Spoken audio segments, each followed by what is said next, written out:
Kami mempersembahkan renungan Santapan Rohani, terjemahan dari renungan Our Daily Bread.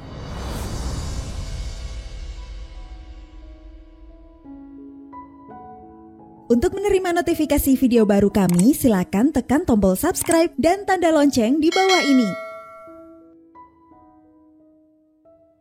Sahabat ODB, pembacaan Alkitab hari ini terambil dari Wahyu pasal yang keempat ayat yang pertama sampai dengan ayat yang keempat, lalu dilanjutkan dengan ayat yang ke-6 sampai dengan ayat yang ke-11. Wahyu pasal yang keempat ayat yang pertama sampai dengan ayat yang keempat, lalu dilanjutkan dengan ayat yang ke-6 sampai dengan ayat yang ke-11. Kemudian daripada itu aku melihat, sesungguhnya sebuah pintu terbuka di sorga, dan suara yang dahulu yang telah kudengar berkata kepadaku seperti bunyi sangkakala. Katanya, naiklah kemari dan aku akan menunjukkan kepadamu apa yang harus terjadi sesudah ini. Segera aku dikuasai oleh Roh, dan lihatlah, sebuah tahta terdiri di sorga, dan di tahta itu duduk seorang. Dan dia yang duduk di tahta itu nampaknya bagaikan permata yaspis dan permata sardis, dan suatu pelangi melingkungi tahta itu. Gilang gemilang bagaikan zamrud rupanya.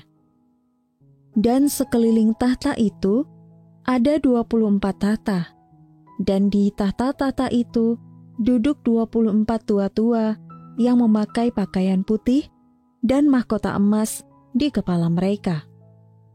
Dan di hadapan tahta itu ada lautan kaca bagaikan kristal. Di tengah-tengah tahta itu dan di sekelilingnya ada 4 makhluk penuh dengan mata, di sebelah muka dan di sebelah belakang. Adapun makhluk yang pertama sama seperti singa, dan makhluk yang kedua sama seperti anak lembu, dan makhluk yang ketiga mempunyai muka seperti muka manusia, dan makhluk yang keempat sama seperti burung nasar yang sedang terbang. Dan keempat makhluk itu masing-masing bersayap 6. Sekelilingnya dan di sebelah dalamnya penuh dengan mata, dan dengan tidak berhenti-hentinya mereka berseru siang dan malam, Kudus, kudus, kuduslah Tuhan Allah yang Maha Kuasa, yang sudah ada dan yang akan datang. Dan setiap kali makhluk-makhluk itu mempersembahkan puji-pujian dan hormat dan ucapan syukur kepada Dia yang duduk di atas tahta itu dan yang hidup sampai selama-lamanya. Maka tersungkurlah ke-24 tua-tua itu di hadapan Dia yang duduk di atas tahta itu, dan mereka menyembah Dia yang hidup sampai selama-lamanya. Dan mereka melemparkan mahkotanya di hadapan tahta itu sambil berkata, Ya Tuhan dan Allah kami, Engkau layak menerima puji-pujian dan hormat dan kuasa. Sebab Engkau telah menciptakan segala sesuatu, dan oleh karena kehendak-Mu, semuanya itu ada dan diciptakan. Ayat mas renungan hari ini terambil dari Wahyu pasal yang keempat ayat yang ketiga. Dia yang duduk di tahta itu nampaknya bagaikan permata yaspis dan permata sardis, dan suatu pelangi melingkungi tahta itu gilang gemilang bagaikan zamrud rupanya.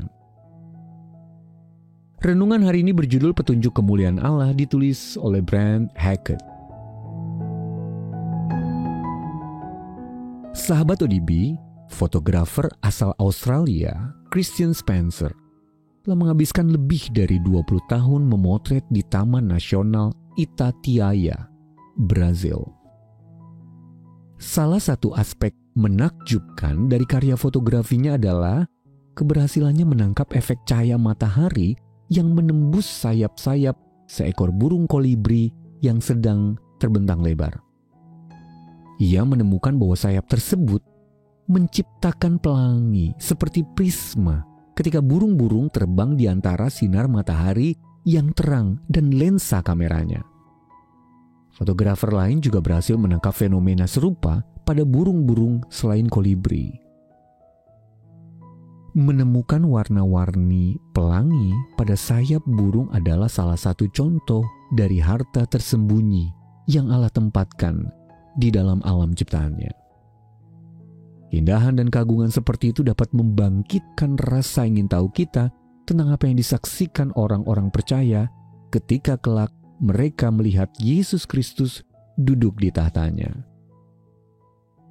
Ketika Yohanes melihat tahta sorga dalam Wahyu pasal yang keempat, pastilah ia merasa sangat takjub. Ia menggambarkan Kristus di atas tahtanya dengan suatu pelangi melingkungi tahta itu gilang gemilang, bagaikan zamrud rupanya. Tidak ada kata-kata yang cukup untuk menggambarkan kemuliaan Allah yang disingkapkan kepada sang rasul. Sahabat ODB, saat kita menemukan harta tersembunyi di dalam alam ciptaan Allah, kiranya kita menikmatinya satu demi satu. Dengan menyadari bahwa masih banyak lagi yang menanti kita di surga. Di sanalah kita akan memuji dan menyembah pencipta kita selamanya.